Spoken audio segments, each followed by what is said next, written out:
Ya, forecasting itu bahasa Indonesianya bisa kita artikan dengan peramalan, meramalkan, ya, meramalkan. Ya, forecasting, peramalan. Dalam dunia bisnis tentu saja forecasting ini dipakai begitu luas di berbagai fungsi dan di berbagai tujuan. Nanti kita lihat detailnya seperti apa, gitu ya. Teman-teman juga bisa melihat sambil melihat ini, ya, materi yang sudah saya bagikan itu di sumber kita biasa. Oke, yang ingin saya tekankan hari ini adalah kita membahas sedikit tentang teori dan konsep tentang forecasting ya. Yang itu yang agenda yang pertama. Agenda kita yang kedua adalah kita akan mempelajari tentang alat hitung ya, atau alat untuk memforecast. Alat hitungnya itu ada banyak sekali. Dan nanti akan kita lihat banyak sekali ya, atau alat hitung atau alat forecast lah ya, karena tidak hanya menghitung. Bisa jadi nanti kualitatifnya. Alat forecasting nanti kita fokusnya ada dua. Yang satu adalah namanya regresi linear. Ya. Yang kedua itu namanya adalah kita akan meramal yang time series yang seasonal atau musiman. Ya, kita akan fokus dari kedua ini aja, dari banyak sekali alat forecasting. Oke, pertama kita berkenalan dulu dengan forecasting itu apa. Bentar, ada di mana? Oke, ini. What is forecasting? Apa itu sebenarnya forecasting ya, atau peramalan? Ya, forecasting atau peramalan. Nanti teman-teman ya, khususnya yang manajemen akan mempelajari lebih dalam tentang forecasting ya di mata kuliah TPB namanya. TPB itu bahasa apa? Kepanjangannya adalah teknik proyeksi bisnis. Teknik proyeksi bisnis. Ini kayaknya kalau nggak salah mata kuliah berbintang, wajib kalau nggak salah saya ya. Dan isinya satu semester hanya satu pertemuan yang nggak ngitung, sisanya ngitung semua. Ya, hitung-hitungan semua. Ya, ya semuanya hitung-hitungan satu semester TPB. Kalau yang sekarang kita forecastingnya hanya introduction dulu aja. Introduction atau perkenalan, ya perkenalan. Apa itu forecasting? Ya, forecasting kalau di sini adalah proses untuk memprediksi future event atau kejadian di masa depan. Ya, proses ya memprediksi kejadian di masa depan. Nah, ini ada tuh ada apa? Ada gambar ilustrasinya tukang ramal ya, tukang ramal. Jadi kalau misalnya kita kaitkan dengan dunia bisnis ya, bisa saja kita artikan bahwa forecasting itu adalah kegiatan-kegiatan yang memprediksi ya kejadian, estimasi kejadian di masa yang akan datang untuk tujuan apa? Untuk tujuan perencanaan atau planning. Ini tujuan utamanya, membantu kita untuk melakukan planning, perencanaan. Ya. Lalu berikutnya, mengapa kemudian forecasting ini penting? Apa pentingnya forecasting? Ya, mengapa dia penting? Mengapa dibutuhkan perusahaan? Ada alasannya. Yang pertama, menurunkan lead time. Ya, oke, saya tulis dulu di sini. Saya new slide. Oke, ya, why we need forecasting. Why we need forecasting? Satu, menurunkan lead time. Lead time itu apa sih? Lead time itu waktu tunggu. waktu tunggu. Dengan kita meramalkan sesuatu, kita bisa menurunkan waktu tunggu. Contoh ya, contoh aja misalnya, nggak usah ke dunia bisnis. Kalau teman-teman misalnya ngantri beli tiket, ya, nanti tiket, terus teman-teman sudah tahu nih, oh kira-kira kalau hari Jumat, kalau saya datang siang hari, wah itu jangan, karena mesti itu antriannya lagi penuh-penuhnya. Mending saya datangnya habis maghrib karena itu lagi lagi sepi. Nah itu kan, kalau misalnya teman-teman nggak tahu, nggak pernah bisa memprediksi, nggak ada logika memprediksi, teman-teman datang sembarang waktu, ternyata antriannya panjang, waktu tunggunya lama. Ya, begitu juga dengan lead time dalam dunia bisnis. Lead time itu misalnya jarak antara kita pesan barang dengan barang kita terima. Kita terima. Ini lead time nih. Kalau misalnya kita bisa memprediksi, ya, kita bisa memforecast, lead time itu akan diperkecil. Yang kedua, kenapa sih kita butuh forecasting? Kita harus menentukan tingkat persediaan yang tepat.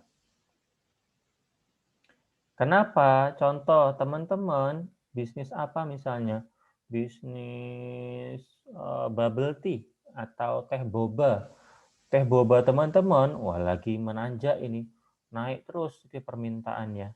Teman-teman kalau tidak bisa memprediksi masa depan, nanti teman-teman akan kehilangan kesempatan atau opportunity loss. Kenapa? Karena banyak pembeli yang mau beli, tetapi teman-teman tidak mempersiapkan persediaan yang pas. Karena apa ya? Karena tidak diantisipasi. Jadi forecasting itu untuk mengantisipasi kan. Oh, ini besok weekend, Sabtu Minggu. Biasanya kalau Sabtu Minggu itu pembelian boba meningkat. Oleh karena itu saya akan nyetok susu lebih banyak, boba lebih banyak, pokoknya bahan-bahan pendukung lebih banyak. Jadi ketika tingkat persediaannya pas, teman-teman tidak kehilangan pembeli. Berikutnya, apalagi? Nih, waktu produksi.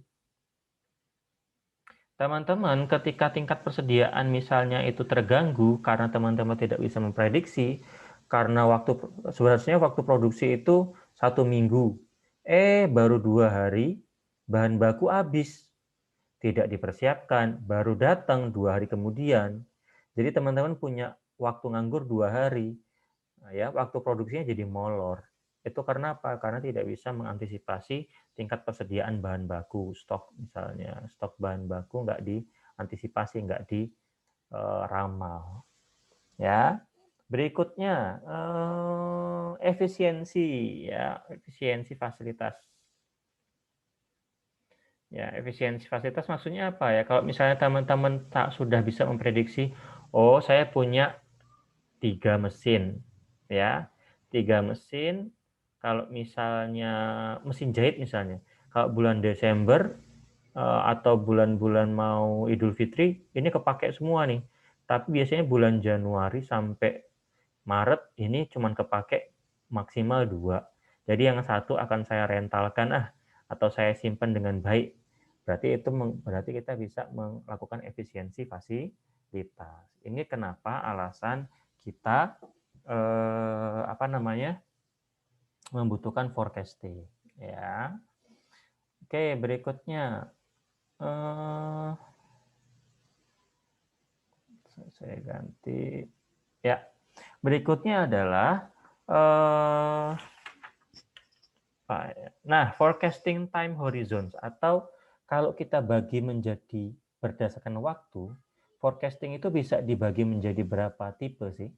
Forecasting itu kalau berdasarkan jangka waktu, ya, berdasarkan jangka waktu, dia bisa dibagi menjadi 3 ini, ya, menjadi 3.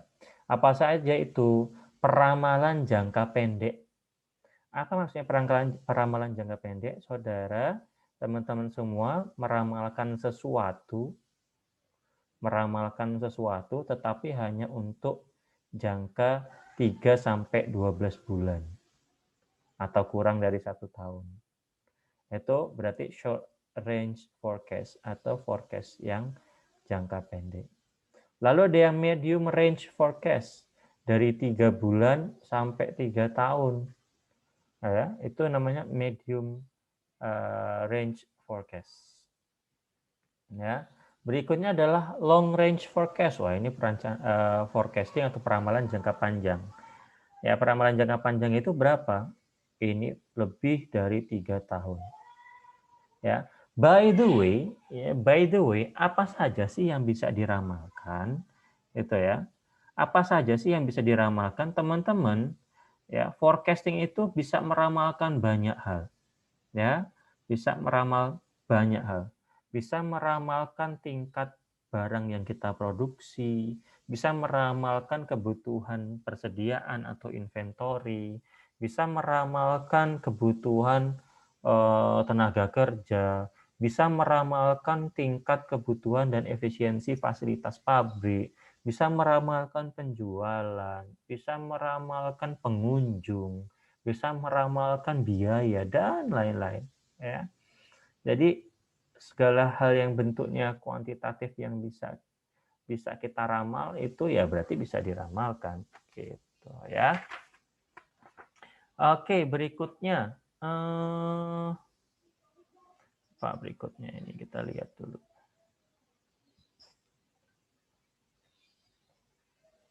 Bentar. Ini tidak perlu. Oke, ini tadi ya, apa saja sih yang bisa diramalkan? Yang bisa diramalkan itu misalnya meramalkan kondisi ekonomi, ya, economic forecast. Teman kan biasanya diramalkan tahun depan PDB atau produk domestik bruto segala macam. Diramalkan tahun depan tingkat inflasi sekian. Diramalkan tahun depan suku bunga sekian. Apalagi prediksi teknologi, ya, memprediksi tingkat kemajuan teknologi. Ini memprediksi permintaan seperti yang saya ceritakan tadi. Oke, ini usah lah ya. Ini steps atau langkah-langkah dalam forecasting. Boleh lah ya, ada 7. Sebenarnya yang nggak harus 7 juga, tetapi ada langkah-langkah yang harus memang teman-teman lakukan. Ya. Misalnya 1, menentukan kegunaan forecasting kita. Apa tujuan kita memforecast? Apakah untuk meramalkan penjualan, meramalkan tingkat produksi, dan segala macam. Yang kedua, select the items to be forecast. Ya, kita harus memilih karena kita sudah tujuannya udah ada ya. Oh, meramalkan penjualan. Nah, kita harus cari data apa saja kita tentukan. Oh, untuk bisa meramalkan penjualan saya butuh data tahun sekian sekian sekian sekian sekian sekian sekian. Saya butuh data sekian apa A B C D E gitu. Lalu kita harus menentukan peramalan ini jangka pendek, jangka menengah, atau jangka panjang. Ya. Lalu berikutnya kita akan memilih model peramalan kita apa, karena modelnya saya cerita tadi ada banyak sekali model peramalan. Ya, baik itu kualitatif maupun kuantitatif. Nanti apa maksud dari kualitatif dan kuantitatif saya jelaskan di belakang ya. Lalu berikutnya mengumpulkan data atau collecting data, ya, gather data, lalu melakukan peramalan, lalu melakukan validasi dan implementasi hasil peramalan. Itu langkah umum ya dalam peramalan atau forecasting. Oke. Saya akan lompat dulu. Nah, ini dia tipe-tipe peramalan ya. Tipe-tipe forecasting ya. Saya bilang tadi tipe forecasting itu ada apa? Ada 2 ya. Tipe forecasting itu saya ceritakan tadi ya. Kan di sini tadi ada step-steps dalam forecasting. Nah, step yang ke-1, 2, 3, 4 ini kan memilih metode peramalan. Ya, metode peramalan itu ya, metode peramalan, metode forecasting secara garis besar banget ini kita bagi 2 dulu. Yang pertama kualitatif, yang kedua kuantitatif. Yang bawah dulu ya, kalau kuantitatif berarti dia semuanya melibatkan perhitungan matematis melibatkan angka. Ya, jadi ada fungsi matematisnya yang kita gather, collecting datanya berupa biasanya angka-angka, yang kita olah juga angka.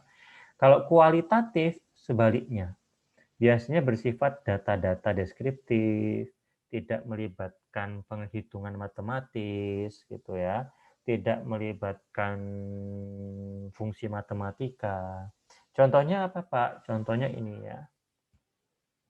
Qualitative methods atau metode kualitatif digunakan saat apa? Digunakan saat situasi is vague and little data exists. Ya, kira-kira datanya nggak ada nih.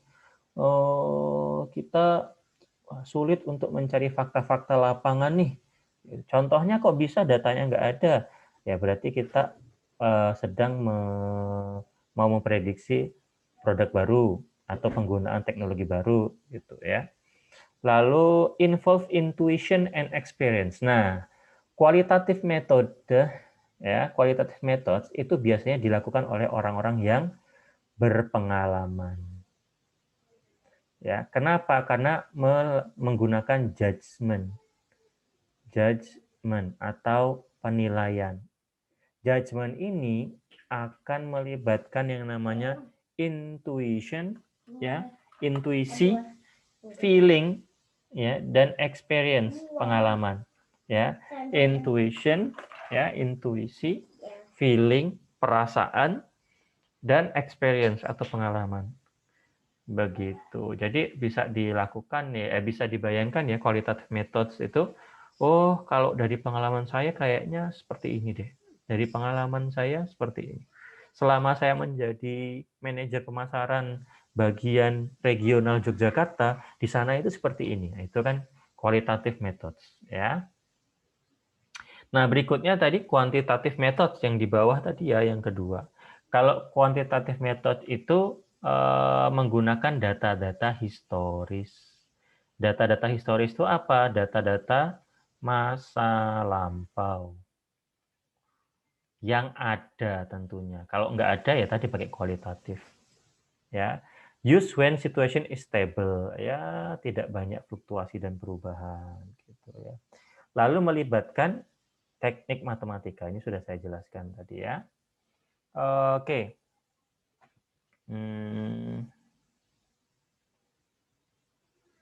Nah, ini adalah qualitative methods, beberapa qualitative methods. Ya. Contohnya misalnya apa? Jury or executive opinions atau opini eksekutif. Opini eksekutif itu yang beropini bukan sembarang orang, tapi siapa? Ya eksekutif, board of director, lalu ada komisioner yang memberikan komisaris ya, komisaris yang memberikan berbagai pertimbangan gitu. Nih, pool opinions atau kumpulan opini dari high level experts. The pool opinions from high level experts sometimes augmented by statistical methods. Kadang-kadang dilengkapi dengan model matematis atau statistik. Yang kedua ada Delphi methods. Ya, ini kita tidak tidak lakukan. Delphi methods itu ada nanti kayak FGD gitu ya. Focus group discussion, ada panel of expert nanti berdiskusi dan menyimpulkan sesuatu. Berikutnya Salesforce Composite ya. Apa maksudnya Salesforce Composite? Misalnya adalah apa ya? Estimasi dari orang yang berpengalaman dalam bidang tertentu gitu ya. Misalnya bidang apa? Misalnya bidang pemasaran gitu. Estimates from individual salesperson atau estimasi dari tenaga-tenaga penjual and review for reasonable and aggregated dan memiliki penilaian yang masuk akal gitu ya, lalu disimpulkan. Berikutnya ada consumer market survey, ada survei pasar atau riset pasar. Ini semua adalah salah satu atau salah banyak gitu ya. Ada berapa tadi? Ada 4 ya contohnya dari metode kualitatif, meramalkan dengan metode kualitatif. Nah, sekarang kita akan meramalkan, melihat metode ini, bentar, ini penjelasannya aja ya. Nah, kita akan menggunakan sekarang pendekatan kuantitatif. Ya, sebentar, gelap sekali ya, mendung. Saya nyalakan lampu dulu.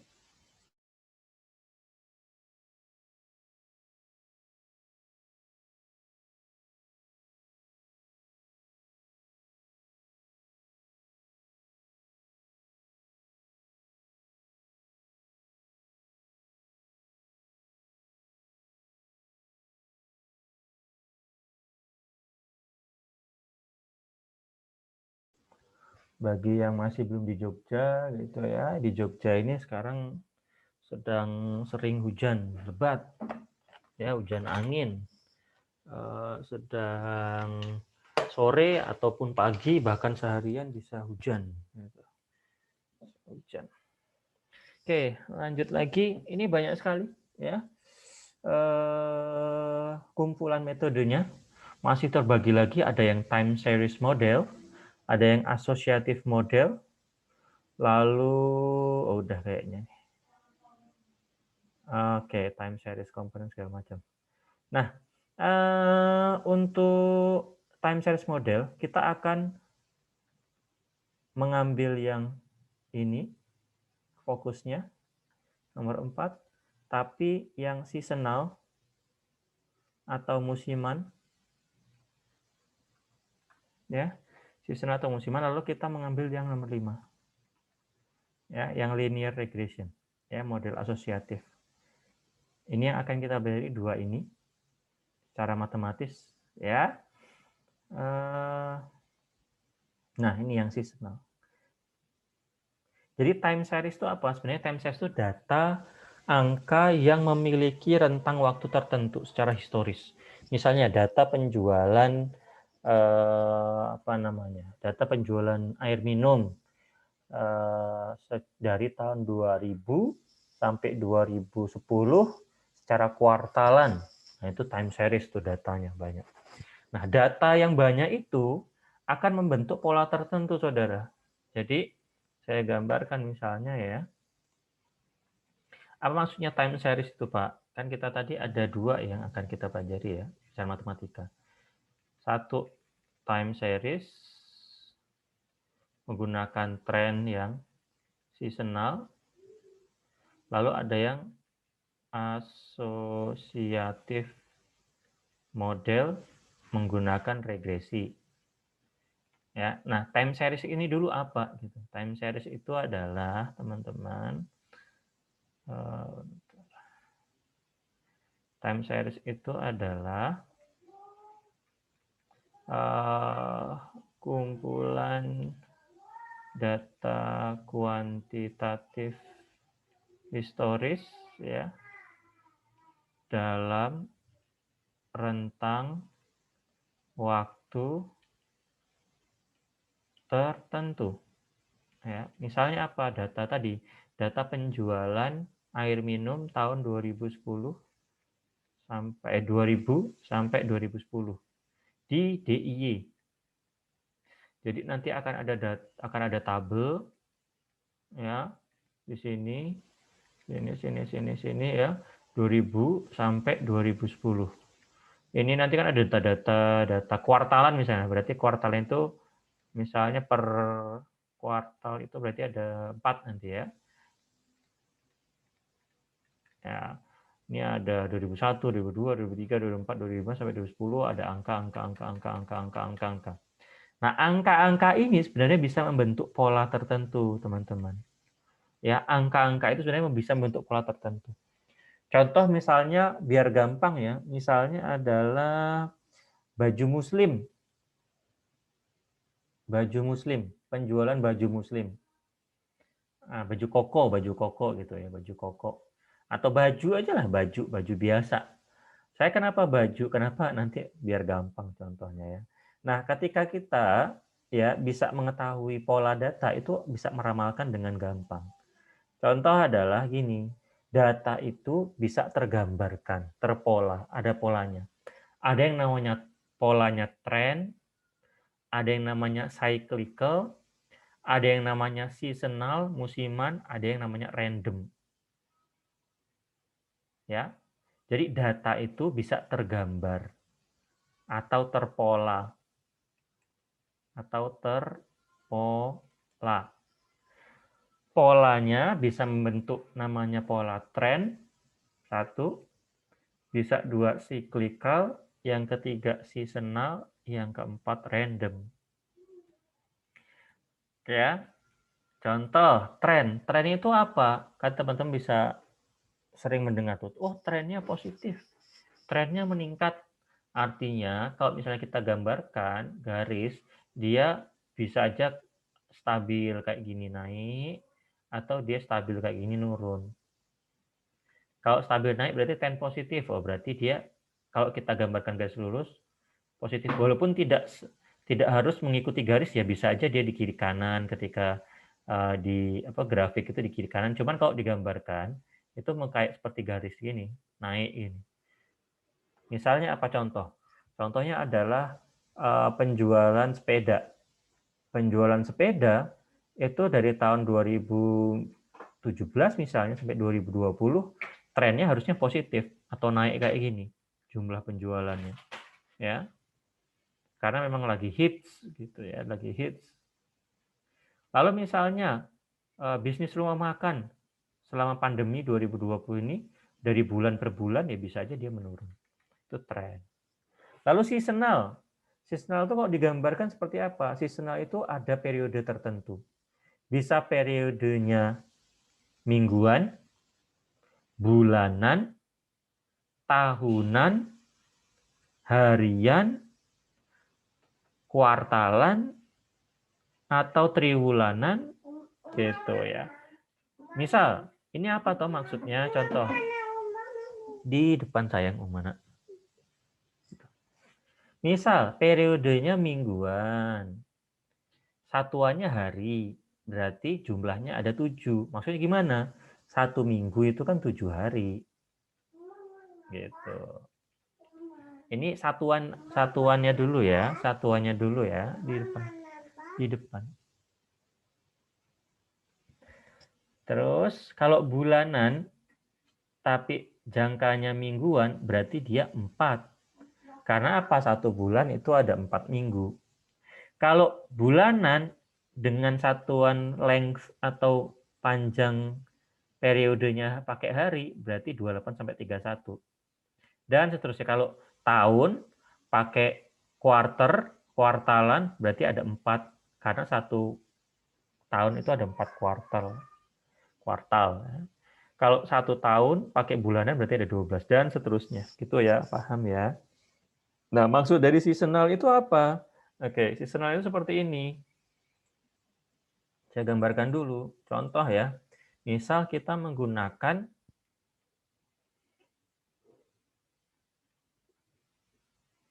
tahun tapi pakainya bulan. Berarti ada berapa? 12 ya. Nah, berarti ada 12. 1. Mana?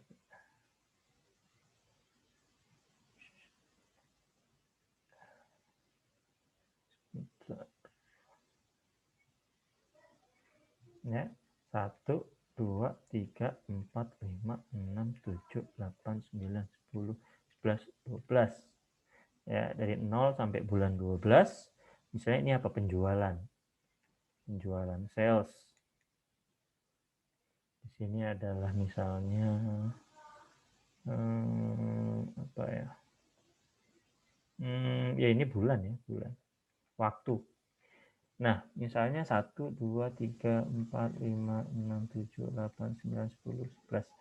Teman-teman bisa tahu bahwa misalnya ini sales penjualan tiket pesawat. Tiket pesawat biasanya mungkin ya, di sini akan seperti ini, di sini seperti ini, seperti biasa. Nanti di bulan 6 tinggi, di bulan 12 tinggi, biasa. Nanti gambarnya seperti ini. Nah, nanti tiket pesawat, kalau memang dia punya pola seperti ini akan berulang terus. Kenapa? Karena memang di bulan-bulan 6, 5, 7, dan di bulan-bulan 12, 11, penjualan tiket memang akan naik. Kalau di masa normal ya. Kenapa di sini ada Lebaran, di sini ada Natal dan Tahun Baru. Natal dan Tahun Baru, liburan semua. Di saat orang liburan, orang Indonesia mudik atau pulang kampung ya sama aja lah. Ya mudik atau pulang kampung itu ya, menggunakan pesawat. Jadi akan tergambar pola tertentu. Bagaimana polanya seperti ini? Ya, set, set. Dalam 1 tahun nih. Ya, sekali lagi nih 1 tahun ya misalnya ya. Set, set. Tapi kalau misalnya tahunan, kita misalnya 5 tahun nih. 5 tahun. Oke. Nanti dia bisa gini, polanya bisa berulang. Itu maksudnya seasonal. Gambarnya akan berulang. Berulang berdasarkan apa? Musiman. Seasonal itu musiman. Ya, namanya musiman ya kalau musim liburan ya pasti tiket pesawat naik gitu aja gampangnya gitu.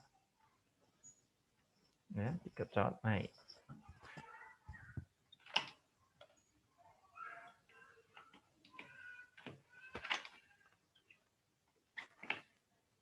Oke, sorry sebentar ya.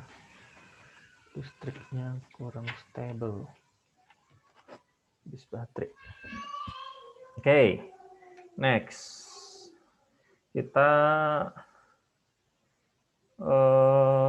singkat aja. Kita langsung akan masuk ke regresi lah. Regresi. Nah, satu lagi yang akan kita pelajari adalah proyeksi tren dengan menggunakan regresi. Ya, regresi linier.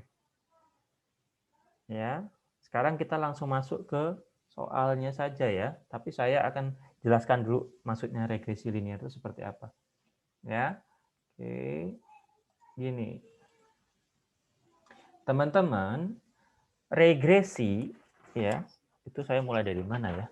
Regresi itu sebentar, dia metode kausal menggunakan yang namanya regresi linear.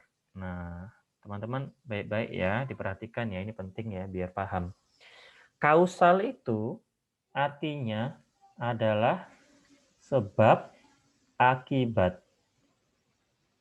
Karena dia sebab akibat, berarti ada penyebab, ada akibat. Oke.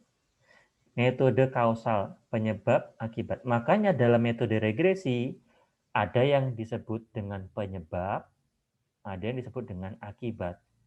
Penyebab itu biasanya, ya bukan biasanya sih, disebut dengan variabel independen.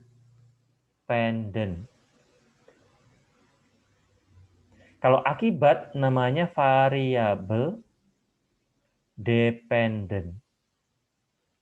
Variabel independen itu istilah lainnya adalah variabel bebas. Variabel bebas. Ya. Ini variabel bebas. Yang dependen itu variabel terikat. Terikat. Ini dulu ya. Metode kausal. Kausal itu sebab akibat. Berarti ada penyebab, ada akibat. Ya. Oke. Variabel penyebab itu namanya variabel independen atau variabel bebas. Variabel atau sesuatu yang menjadi akibat itu namanya variabel dependen atau variabel terikat. Ya. Dalam pemodelan itu biasa misalnya dimodelkan dengan X untuk variabel independen dan Y untuk variabel dependen. Variabel X itu akan kita lihat apakah dia punya pengaruh ke Y. X itu punya pengaruh ke Y. Contoh, X-nya adalah iklan. Y-nya adalah penjualan atau sales. Kalau secara logika, iklan itu akan mempengaruhi penjualan suatu produk. Betul ya? Ya. Iklan itu akan mempengaruhi penjualan suatu produk. Semakin gencar iklannya, maka penjualannya semakin banyak. Contoh, di iklan TV kita itu kan selalu ada WIB waktu Indonesia belanja di Tokopedia atau 11.11 gitu ya. Nah, kita nanti kan pikirannya di Shopee, kalau nggak ke Tokopedia. Kalau nggak ke Shopee, ya kalau nggak ke Tokopedia. Karena kita sering melihat iklan di TV, ya, maka penjualan kedua marketplace ini tinggi. Nah, itu namanya pengaruhnya apa? Pengaruhnya positif. Semakin tinggi X, berarti Y juga semakin tinggi. Ya. Nah, misal saya punya data nih. Misalnya saya punya data. Tahun, di sini X, biaya iklan misalnya. Biaya iklan itu X, lalu Y tadi apa? Sales. Ya, tahun 2017, 2018, 2019. Misalnya ini untuk Shopee ya, misalnya Shopee. Shopee mengeluarkan iklan 1 miliar. Penjualannya 2 triliun. Lalu tahun 2018 mengeluarkan iklan 1,2 miliar. Y-nya penjualannya 2,6 triliun. Lalu tahun 2019 1,5 miliar. Penjualan tahun 2019 2,9 triliun. Teman-teman, ini terlihat bahwa semakin tinggi iklan, penjualan Shopee itu akan semakin meningkat, ya. Angka penjualan di marketplace Shopee itu semakin meningkat. Nah, teman-teman semua, sebenarnya ini bisa dijadikan pola tren. Kita bisa apa? Kita bisa meramalkan dari pola ini, teman-teman. Ya, kita bisa meramalkan dari pola ini. Pola peramalannya seperti apa, Pak? Nah, ada rumus-rumus yang harus kita selesaikan. Jadi, kalau misalnya kita lihat, ya ini bisa dilihat bahwa ini ada pola. Apa maksudnya linear, Pak? Linear itu artinya deltanya tetap. Contoh ya, garis linear itu seperti ini. Misalnya ini apa? Ini penjualan, ini sales. Ketika penjualan sekian, kita tarik. Ketika ini biar enak dibalik aja ya. Bukan sales ini apa? Iklan. Ini penjualan. Ketika iklannya 2, penjualannya 4. Ketika iklannya 6, penjualannya 8. Ketika iklannya 8, penjualannya 12. Nah, ini ada perubahan di sini 2, di sini 2. Di sini ada perubahan apa? Di sini 4, naiknya di sini 4. Itu artinya deltanya tetap. Itulah dinamakan regresi linear. Gitu. Karena apa? Perubahannya tetap. Kalau iklan naik 2, maka sales naik 4. Iklan naik 2 lagi, sales naik 4. Nah, ini sebenarnya semua bisa dipolakan dengan rumus. Rumusnya seperti apa, Pak? Rumusnya seperti ini. Nah, ini adalah rumus yang akan kita gunakan untuk meramalkan. Rumus yang kita gunakan untuk meramalkan. Kenapa bisa diramalkan, Pak? Lah, karena ada polanya. Kan tadi deltanya tetap. Kalau nambah sekian, pasti naiknya sekian. Rumus yang kita gunakan untuk forecasting. Ya, ada Y bar sama dengan A plus BX. atau Y aksen lah ya, bukan Y bar. Sorry, kalau Y bar itu ini ya rata-rata. Y aksen sama dengan A plus BX. Y aksen itu apa? Misal tadi ya, saya lanjutkan, X adalah iklan, Y adalah penjualan, sales. Ya, kan ada Y yang benar-benar actual yang terjadi, ada Y yang prediksi. Y prediksi itu sales hasil forecasting itu dikasih Y aksen. Sales hasil prediksi. Dikasih angka Y aksen. Ya ini. Berarti angka yang kita hasilkan, angka ramalan penjualan lah. Gitu ya. Nah, A itu namanya adalah konstanta. Ini istilahnya ya, konstanta. B itu namanya koefisien regresi. Yang kita harus lengkapi adalah kita harus cari A-nya, kita harus cari B-nya.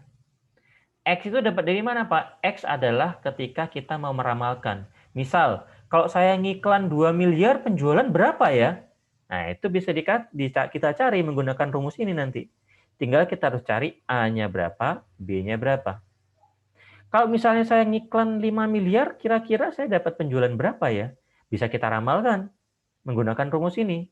Dengan apa? Dengan melengkapi A-nya berapa, B-nya berapa. Begitu ya. Nah, sekarang kita masuk ke contoh soal langsung aja biar tidak bingung. Oke. Teman-teman bisa lihat ya, itu bisa sambil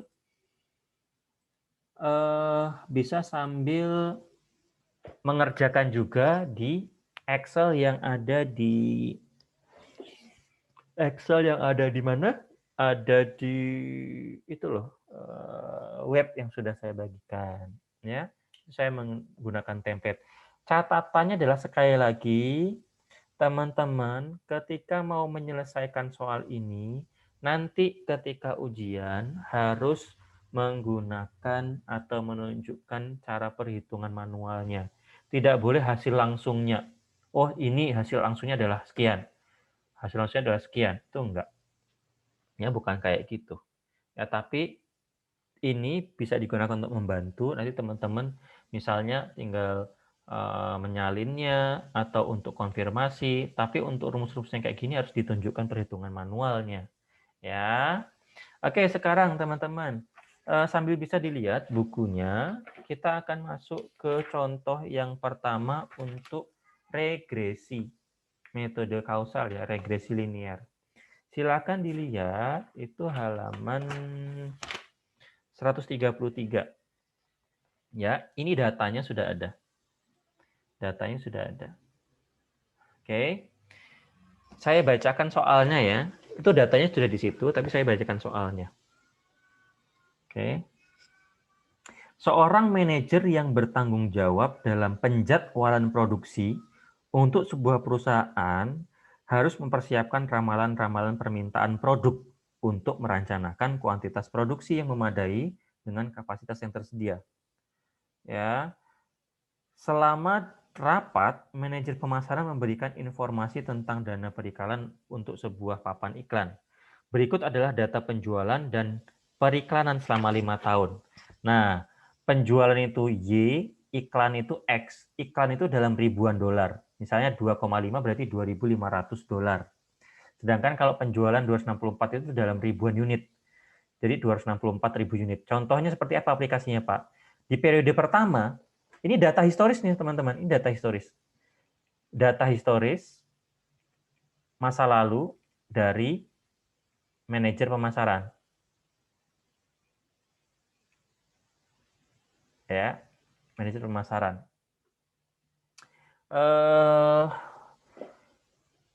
Di periode pertama, manajer pemasaran itu punya dana 2.500 dolar iklan, dan dengan dana iklan sekian terjual 264.000 unit. Di periode kedua punya dana 1.300 dolar. Dengan dana iklan sekian terjual 116.000 unit. Di periode ketiga, itu punya dana $1.400 untuk iklan, terjual 185.000 unit. Nah, ini kan cara membacanya. Ini soal ya ini. Yang saya abu-abuin ini soal nih. Ini Pak, soal. maaf itu share screen-nya masih di PPT. Oh alah, kok nggak ada yang bilang sih? Sorry. Waduh, sampai mana tadi? Kok pada diem aja ya? Makasih ya Mbak ya. Oke, ini ya silakan. Ini sudah di Excel? Sudah Pak. Sudah Pak. Kalau misalnya kayak gitu cepet lah ya, kasih tahu saya soalnya nggak bisa mantau juga ini. Oke. Ini kalau berarti kalau nggak ada yang ngingetin sampai nanti lihatnya PPT terus ya. Oke. Saya mana tadi nih? Sampai sini ya. Ini cara membacanya. Ya. Lalu pertanyaannya adalah kalau misalnya manajer pemasaran ya di periode ke-6 itu punya dana iklan sebanyak $1.750, berapa salesnya? Ya. Nah, ini belum ada nih dana iklan yang sekian, 1.750. Caranya gimana? Kita harus melengkapi dengan ini. Kita bisa meramalkan dengan melengkapi ini. Ya. Nah, bagaimana cara melengkapi ini? Rumus persamaan regresi ini. Berarti kita harus cari A-nya, kita harus cari B-nya. X-nya sudah ada nih. X-nya yang akan kita gunakan nanti untuk meramalkan itu yang $1.750. Ya. Untuk mencari A, rumusnya ini. Untuk mencari B, rumusnya yang ini. Ya, ini kan rumusnya kayaknya jelimet banget ya. Sekarang kita lihat satu persatu. Ya, dari A dulu deh. Dari A dulu ya. Dari A dulu.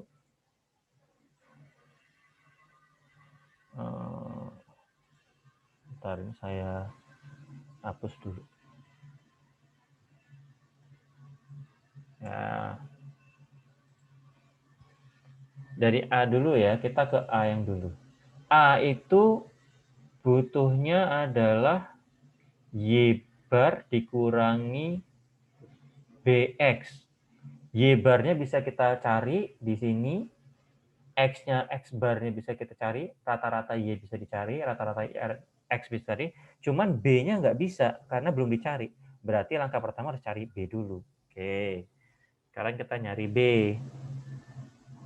Nyari B itu bagaimana, Pak? Nyari B itu ada rumusnya, delta XY dikurangi NX bar kali Y bar per sigma, sorry ini bukan delta ya, tadi nyebutnya delta, sigma.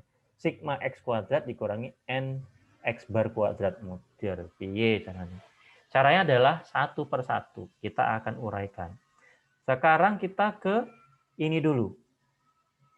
Sigma X kali Y. Berarti kalau untuk mencari jumlah X kali Y, kita harus kalikan dulu. X kali Y itu bagaimana? Berarti sama dengan 2X-nya 2,5, saya kalikan dengan apa? Saya kalikan dengan 264. Dapat 660. Berikutnya lagi, ke bawah lagi periode kedua. Akan saya kalikan X-nya dikali dengan Y-nya. Dapatlah 150,8. Itu yang di buku, kalau misalnya ada yang salah, diganti aja ya. Ya, kayaknya ada yang kurang tepat. Nanti kita lihat ya, yang di buku saudara itu. Terus sama dengan yang periode ketiga 1,4 dikali dengan 185. Ya, karena saya pakai Excel, saya geret aja lah biar gampang. Set. Nah, dapatlah angka sigma X kali Y. Ini adalah angkanya. Ini adalah angkanya. Ya. Ini adalah angkanya nih. Berarti kita sudah tahu sigma XY itu adalah 1588,8. Siap-siap ya, nanti salah satu akan saya minta hitung berapa nilai B-nya ya. Lalu N dikurangi sekarang kita ke sini. N dikali X bar kurangi Y bar. Berarti N-nya sudah ada nih. N-nya berapa? N-nya adalah 5. Kenapa? Karena periodenya ada 5. Ini N. Periodenya 5. N-nya 5. Sekarang X bar-nya berapa? Y bar-nya berapa? X bar itu apa? X rata-rata. Caranya gimana? Ya gampang. Kita jumlahkan semua X ini, lalu kita rata-ratakan kan?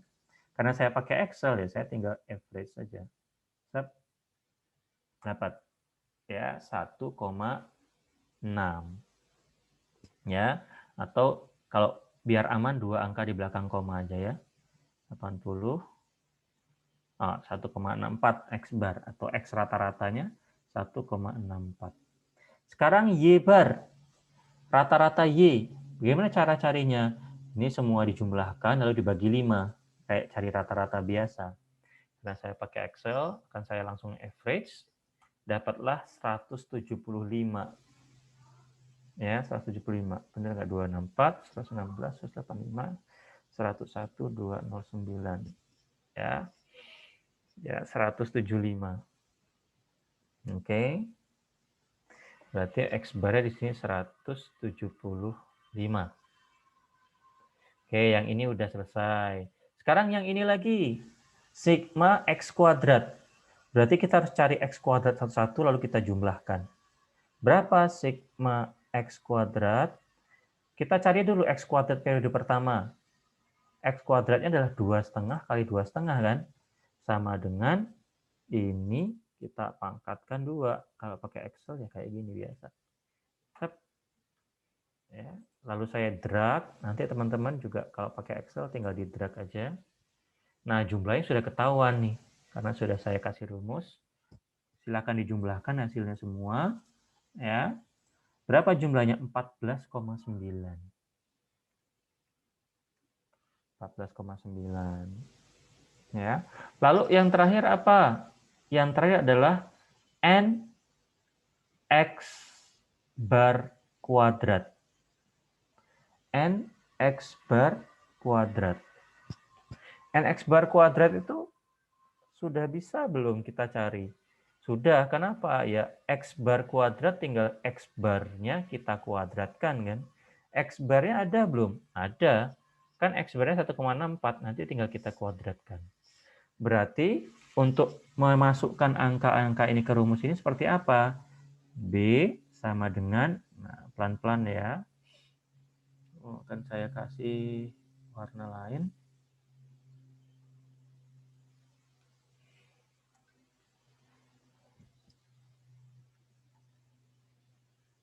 B sama dengan seperti apa? Delta sigma XY. Sigma XY sudah ada. Sudah berapa? Kenapa? 1,588,8 dikurangi N kali X bar kali Y bar. Berarti dikurang 5 dikali X barnya berapa? X barnya sudah ada belum X barnya? Sudah. Ya, X barnya ini. X bar ini bukan jumlah ya. Atau biar gampang saya total aja lah biar teman-teman nggak ini. Sebentar. Nggak, ini biar nggak bingung sama dengan ini. Ini rata-rata ya, bukan jumlah ya. Ini 2, ini rata-rata. Kalau teman-teman mau pakai jumlah, ya ini dijumlahkan dulu baru dibagi. Ya, kalau mau jumlah kan berarti ini di total. Nanti teman-teman bisa cari rata-ratanya sendiri gitu aja. Yang penting jangan bingung. Ya, kita lanjut lagi. 5 kali X barnya adalah 1,64 dikali Y barnya adalah 175. Gitu ya. Per sigma X kuadrat. Sigma X kuadrat sudah ada, sudah. Berapa? 14,9 dikurang N dikali X bar kuadrat. N-nya berapa? 5 dikali X bar-nya berapa? 1,64 dikuadratkan. Nah, silakan cari siapa yang pertama kali dapat, akan saya kasih nilai partisipasi. Yuk, cari yuk, berapa yuk?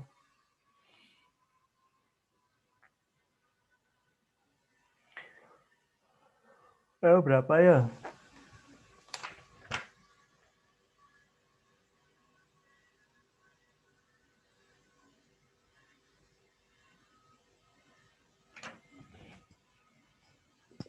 Saya, Pak.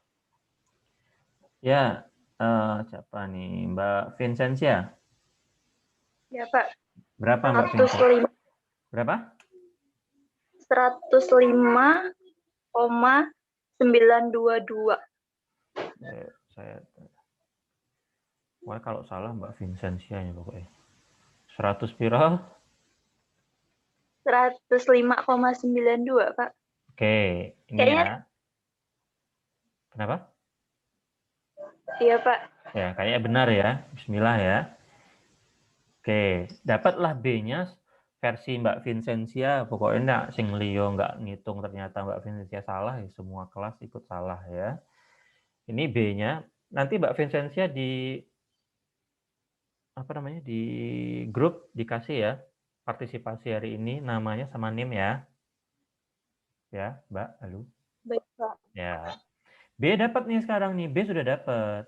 Karena B sudah dapat, otomatis A kita bisa cari. Sekarang kita cari A ya. Cari A. A sama dengan Y bar kurang B X bar. Y barnya adalah berapa tadi? Y barnya adalah berapa tadi?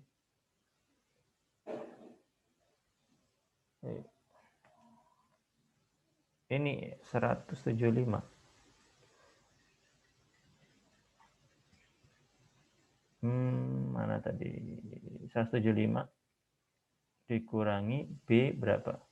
105,92 dikali X barnya adalah 1,64. Oke, berapa? Ayo, siapa yang dapat duluan? Saya, Pak. Siapa nih? Revi, Pak. 1,29. 1,29. Iya, Pak. Benar, 1,29. Nih ya, caranya ini dikalikan dulu ya, sudah. Ini dikalikan dulu, baru dikurangi sini.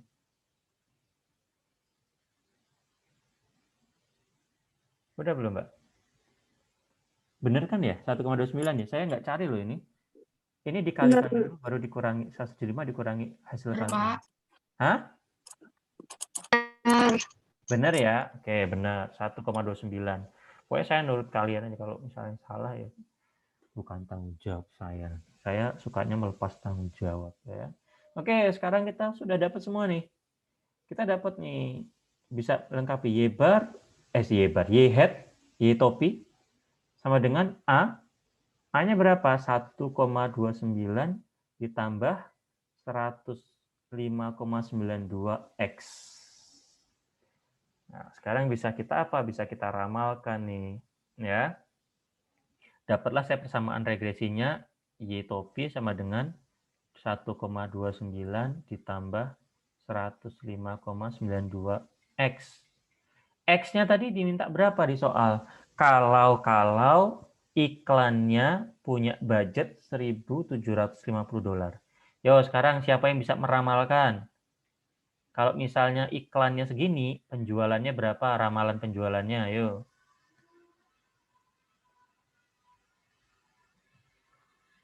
Mbak, siapa tadi ya? Mbak, tadi yang tadi siapa ya? Saya lupa. Yang jawab yang A tadi siapa ya? Revi, Pak. Revi, nanti di grup juga dikasih nama sama NIM ya. Baik, Pak.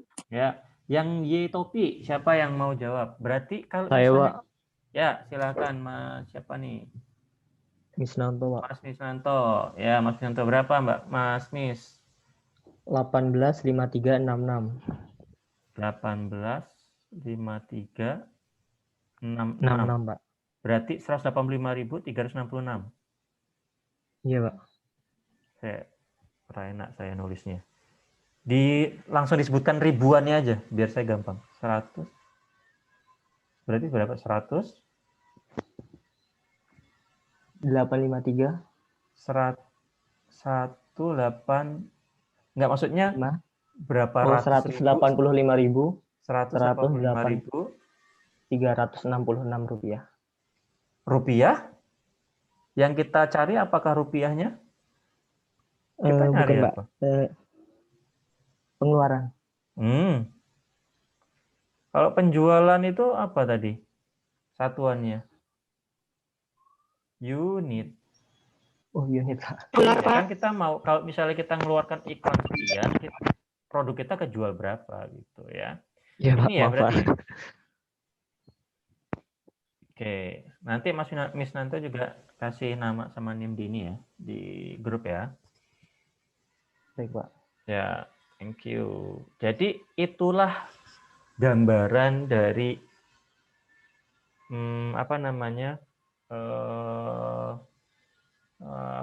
gambaran dari penggunaan kausalitas. Ya, kalau saya ngiklan sekian, berapa ya penjualan saya? Itu bisa diprediksi. Yang penting teman-teman dapetin dulu ini, ya, fungsi persamaan regresinya. Itu didapetin dulu. Ya. A tadi apa namanya? Konstanta. B itu namanya koefisien regresi. Nah, yang ingin saya tekankan ke teman-teman bahwa apa? Bahwa B itu nggak cuma satu ini. Bisa aja independennya tadi bisa 2, bisa 3, bisa 4. Contoh, ya, apakah yang mempengaruhi penjualan itu? Apakah penjualan itu, ya, apakah penjualan atau sales itu hanya dipengaruhi oleh iklan? Apakah hanya iklan toh? Kan enggak. Bisa saja apa? Bisa saja apa misalnya? Bisa saja jalur distribusi barangnya semakin luas, distribusinya semakin laku, banyak laku. Ya, biaya distribusi. Semakin dia menjangkau semua khalayak, ya semakin laku. Berarti ini X1, ini X2. Kalau ada dua variabel independen, nanti persamaannya menjadi gini, Y topi, Y hat sama dengan A plus B1 X1 ditambah B2 X2. Berarti selain kita mencari B1, kita juga mencari B2 dengan cara yang sama, persis. Hanya dicari 2 kali. Kalau variabel X-nya ada 3, ya cari juga. Nanti persamaannya kalau ada 3 berarti Y bar sama dengan A plus B1 X1 tambah B2 X2 tambah B3 X3. Gitu. Kalau 1 seperti ini namanya regresi sederhana. Sekali lagi, namanya regresi sederhana. Tapi kalau dia lebih dari 1, mulai dari 2, 3, 4, 5, sampai ratusan, namanya regresi berganda. Walaupun 3, 4, 5, tetap ngomongnya berganda. Bukan 2 terus berganda, nanti kalau 3 variabelnya bertiga terus berempat, itu enggak ya. Kalau lebih dari 1, minimal 2, itu namanya regresi berganda. Atau bahasa Inggrisnya multiple regression. Tapi kalau X-nya cuma 1, variabel independen, penyebabnya cuma 1, namanya simple regression. Gitu. Nah, teman-teman, nanti teman-teman tidak akan berhenti hanya di sini saja. Tidak hanya berhenti untuk meramalkan. Biasanya nanti teman-teman akan diminta untuk juga melihat korelasi. Korelasi. Ini rumusnya, ya. Kalau penggunaannya ya sama kayak tadi, tinggal dicari satu persatu. Ya, bisa dilihat di buku juga. Ini tinggal dicari satu persatu. X-Y-nya sudah ada gitu ya. N-nya tadi berapa? N-nya tadi kan 5. X-nya sudah ada delta XE-nya. Delta X-nya sudah ada, delta Y-nya juga nanti dicari jumlahnya ya. Terus ini dicari, ini ada, ini ada, tinggal cari pakai tabel. Jangan lupa pakai tabel ya, kalau enggak nanti bingung nanti ya. Baru dimasukkan ke rumus, baru dicari. Yang ingin saya tekankan adalah perbedaan antara mereka semua. Ya, perbedaannya apa sih, Pak? Perbedaannya apa antara regresi dan korelasi? Regresi, korelasi.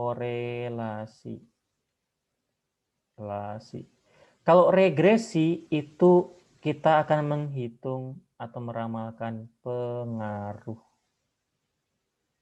Kalau korelasi kita akan menghitung yang namanya korelasi, koefisien korelasi itu hubungan. Koefisien korelasi itu R, angkanya dari -1 sampai dengan +1.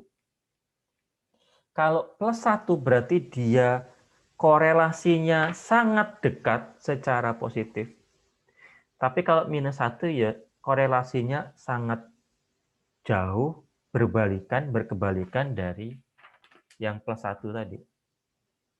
Oke, jadi rentangnya korelasi itu dari -1 sampai +1. Bisa -0,9 sampai 9,9 bahkan 1. Positif 1. Itu R, koefisien korelasinya. Ya.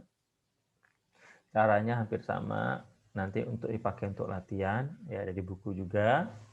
Oke. Apa tadi yang saya mau? Oh iya, kalau masih bingung Pak, belum ngerti Pak bedanya apa namanya? Bedanya regresi dan korelasi. Oke, regresi pengaruh, korelasi itu hubungan.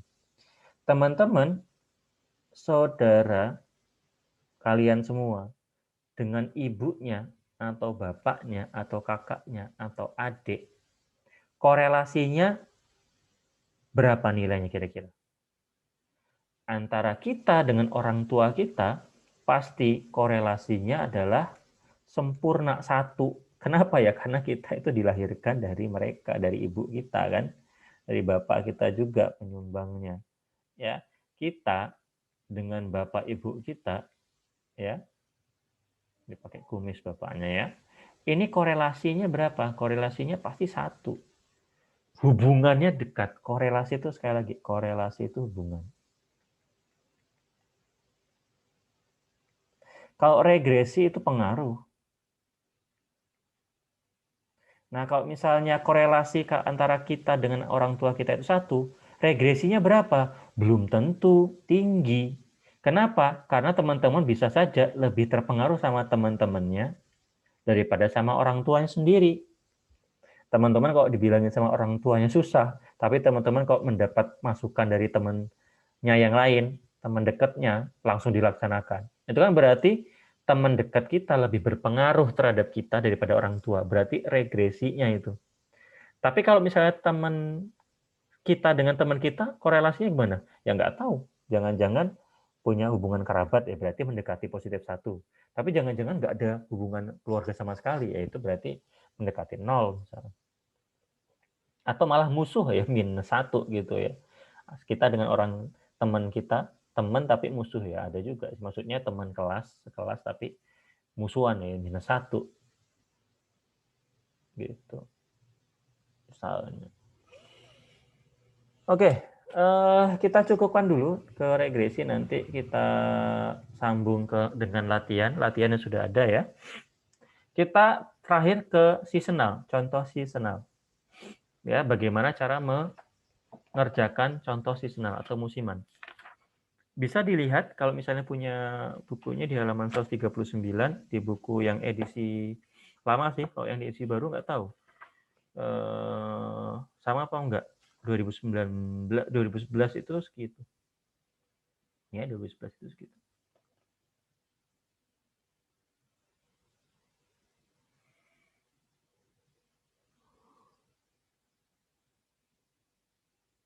Oke, gini.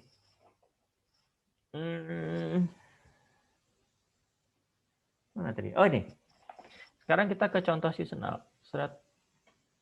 Ya, saya hilangin dulu nih, biar nggak seru nih kalau sudah ada ya. Oke. Langkahnya dikit kok. Jadi ini adalah data. Oh, sebentar. Kok datanya jangan saya hapus daripada saya nulis lagi ya. Nah, ini data dari soal. Ada data seperti ini. Ya, saya bacakan soalnya ya. Sambil dilihat tuh ya di buku ya.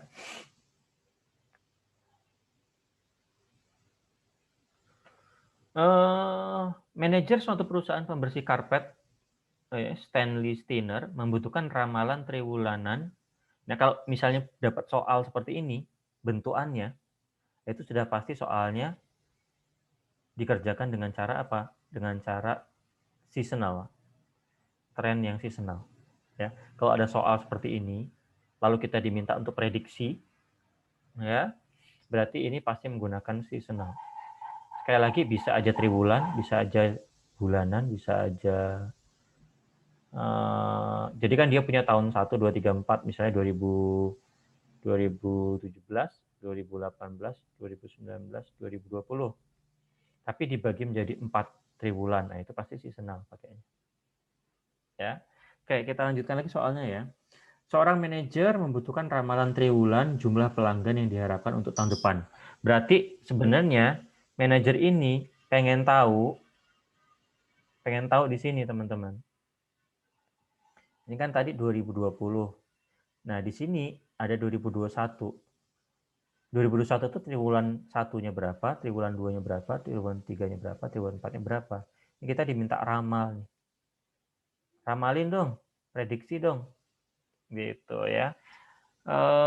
Berapa setiap triwulan ini kalau tahun 2021 atau di tahun kelima secara umum diprediksikan akan ada 2.600 pelanggan.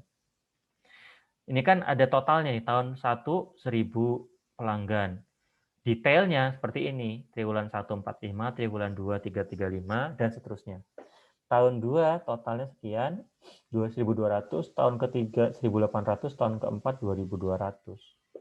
Tahun kelima itu diprediksi 2.600, tetapi tiap triwulan itu berapa jumlahnya? Nah, bagaimana cara menyelesaikan soal seperti ini? Cara menyelesaikan soalnya adalah langkah pertama adalah kita akan mencari jumlah rata-rata pelanggan per musim. Nah, karena ini kita sudah dapat jumlahnya, kita bersihkan dulu. Ya. Karena ini kita sudah dapat jumlahnya di sini. Ini jumlahnya ya, total. Ya tinggal kita rata-ratakan aja. Langkah pertama kita cari rata-ratanya ya. Rata-rata dari semua tahun. Oke. Berarti gimana caranya? Tinggal total ini dibagi 4 aja. Jadi ini 1000 dibagi 4, 1200 bagi 4, 1100 bagi 4, 2200 bagi 4. 1000 bagi 4 berapa ini? 250 kan. Saya pakai ini aja ya, phrase. 250. Tahun kedua berapa? Ya 1200 bagi 4, 300. Tahun ketiga berapa? 1800 bagi 4. Berapa? Saya pakai ini aja. 450. Tahun keempat 2200 bagi 4. Ya, saya cari seperti ini. Oke, ini langkah pertama nih. Cari rata-rata tiap tahun. Ya. Tiap tahunnya kita cari rata-ratanya. Dapat nih. Wah, ini ada ya. Nggak seru ya. Tak hilangin dulu ya. Sekarang yang langkah kedua adalah cari indeks musimannya dan rata-rata indeks musiman. Jadi setiap kotak ini akan kita cari indeksnya. Ya, setiap kotak-kotak ini akan kita cari indeksnya. Ini indeks harus kita cari indeksnya nih dalam sini nih. Oke, kita cari indeksnya. Yang saya kuningin.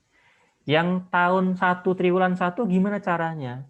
Caranya adalah kita lihat di sana ada angka berapa? Tahun 1 triwulan 1 ada angka 45. Ya, kita bagi dengan rata-rata tahun pertama.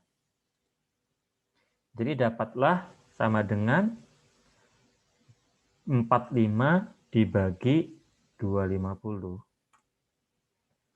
Berikutnya, untuk triwulan kedua, berarti sama dengan berapa? 335 dibagi 250. Triwulan ketiga untuk tahun pertama, berarti 520 dibagi 250. Yang terakhir, tahun pertama triwulan 4, berarti 100 dibagi 250. Yang lainnya sama. Begitu juga. Tahun kedua, setiap angka dibagi dengan rata-ratanya. Ya, ini karena saya pakai Excel ya, saya cepat aja ya. Yang penting logikanya teman-teman paham. Ya, saya bisa tarik seperti ini. Kita pakai 2 angka di belakang koma aja. Terus tahun ketiga juga sama. Setiap angka di tahun ketiga itu dibagi dengan rata-ratanya. Ya, ini saya kunci. Seperti ini. Ya.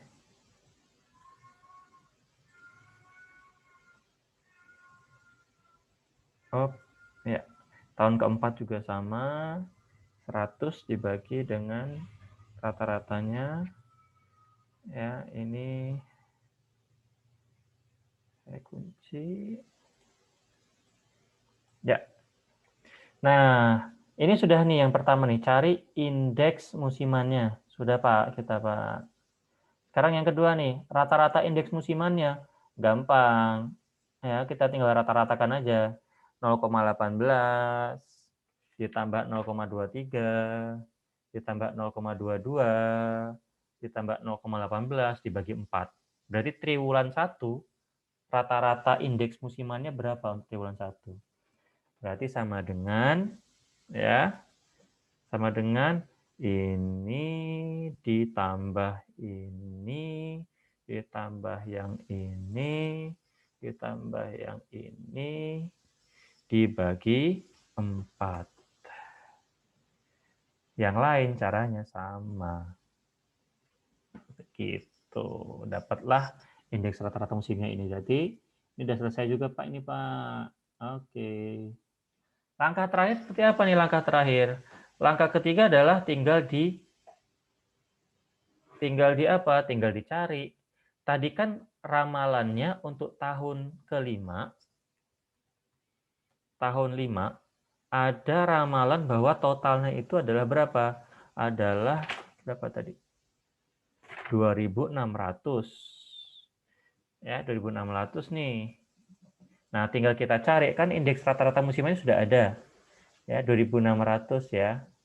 Caranya adalah 2.600 ini harus kita bagi 4 dulu.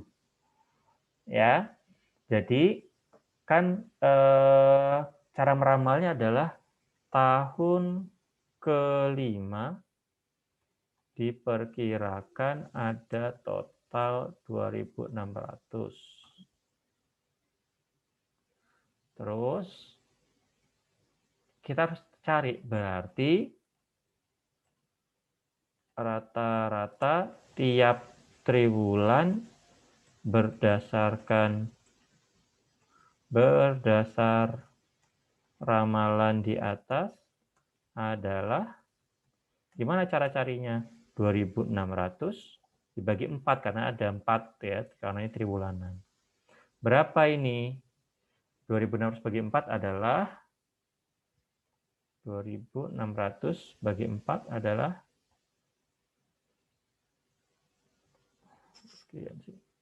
kok bagi 6 bagi 4 bagi 4 650. Nah, 650 inilah yang akan kita gunakan untuk memasukkan ramalannya.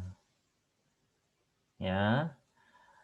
Ini kita akan kalikan dengan yang ini. Yang merah akan kita kalikan dengan yang merah. Ya. Untuk triwulan pertama 2000, ini udah tahun kelima ya, tahun kelima.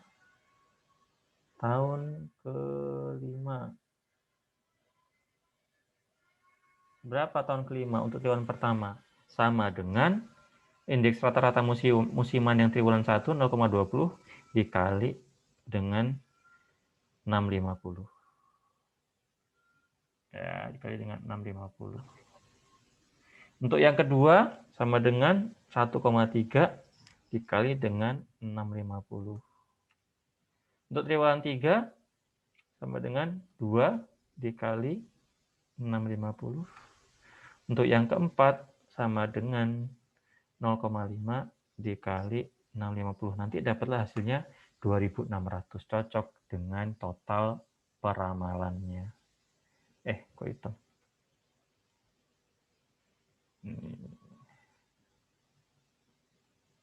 Ya, di sini dengan 2600 sama ya. Begitu. Ya. Itu adalah untuk menghitung seasonal. Ya.